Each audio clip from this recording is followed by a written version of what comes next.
Hello! Today, I have a book called Japanese Children's Favorite Stories, and I'm going to read one of them. Today's story is called Momotaro, which means peach boy in Japanese. Once upon a time, there lived in Japan a kind old man and his wife. The old man was a woodcutter. He and his wife were very sad and lonely because they had no children. One day, the old man went into the mountains to cut firewood, and the old woman went to the river to wash clothes. No sooner had the old woman begun her washing that she was very surprised to see a big peach floating down the river. What? Peaches can't float! It was the biggest peach that she'd ever seen in all her life. She pulled the peach out of the river and decided to take it home and share it with the old man for their supper that night. Later, late in the afternoon, the old man came home and the old woman said to him, "Look what a wonderful peach I found for our supper." The old man said it was truly a beautiful peach. He was very hungry and said, "Let's divide it and eat it right away." "Uh-oh, please don't eat it, old folks." So the old woman brought a big knife from the kitchen and got ready to cut the peach in half. But just then, a human voice called out from inside the peach. "Wait, don't cut me!" cried the voice. Suddenly the peach split open, and a beautiful baby boy jumped out of the peach. The old man and woman were astounded. But the baby said, "Don't be afraid. The God of heaven saw how lonely you were without any children, so he sent me to be your son." The old man and woman were very happy, and they took the baby to be their son. Since he was born from a peach, they named him Momotaro, which means peach boy. They loved Momotaro very much and raised him to be a fine boy. When Momotaro was 15 years old, he said to his mother and father, "You have always been very kind to me. Now I am grown and I must do something to help our land." In a distant part of the sea is an island named Ogre Island. Many wicked ogres live there, and they often come here and do bad things like carrying people away and stealing our things. So I'm going to go to Ogre Island to fight them and bring back the treasure that they've stolen. Please let me do this. The Momotaro's mother and father were surprised to hear this, but they were also very proud of Momotaro for wanting to help other people. The old man gave him a sword and some armor, and the old woman fixed him a good lunch of millet dumplings.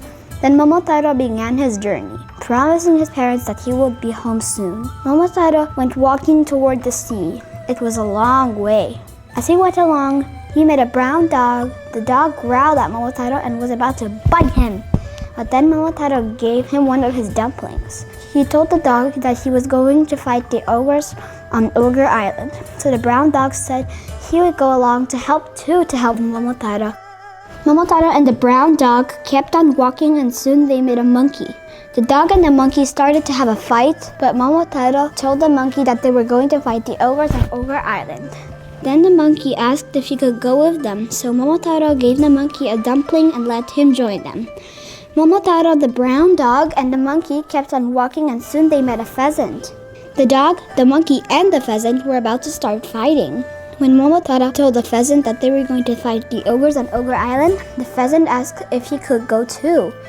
So Momotaro gave the pheasant a dumpling and told him to come along with them. So with Momotaro as their general, the brown dog, the monkey, and the pheasant, who usually hated each other, became good and faithful friends. They walked a long, long way and finally reached the sea. Then there they built the boat and sailed across the sea to Ogre Island. When they came within sight of the island, they could see that the ogres had a very strong fort there. And there were many, many ogres. Some of them were red, some were blue, and some were black.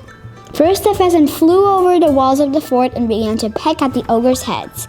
The ogres tried to hit the pheasant with their clubs, but he was very quick and dodged their blows. While the ogres weren't looking, the monkey slipped into the fort and opened the gate. Then Momotaro and the brown dog rushed into the fort. It was a terrible battle. The pheasant pecked at the heads of the wicked ogres, the monkey clawed at them with his nails, the brown dog bit them with his teeth, and Momotaro cut them with his sword. Go Team Momotaro! Team Momotaro! Or I mean Peach Boy, so you'll understand better. Is anyone on the Peach Boy army? Okay, if you are in the team of Peach Boy, say this. Peach Boy, born from a peach, with pheasant and brown dog, and monkey, join in!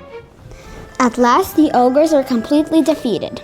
They bowed down before Momotaro and promised never to do wicked things again. Then they brought Momotaro all the treasure that they had stolen. It was the most wonderful treasure you can imagine. There was gold and silver and many precious jewels. Momotaro and his 3 friends carried all of this back in their boat. Then they put the treasure in a cart and traveled throughout the land, returning to people all the treasure that the ogres had stolen. Finally, Momotaro returned to his own home. How happy his father and mother were to see him. They were very rich now with the remaining treasure that Momotaro had brought back, and they all lived together very, very happily.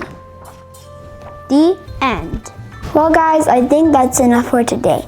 I hope you enjoyed the video. If yes, like, subscribe, share, and hit the notification bell. See you in another video. Sayonara, which means goodbye in Japanese.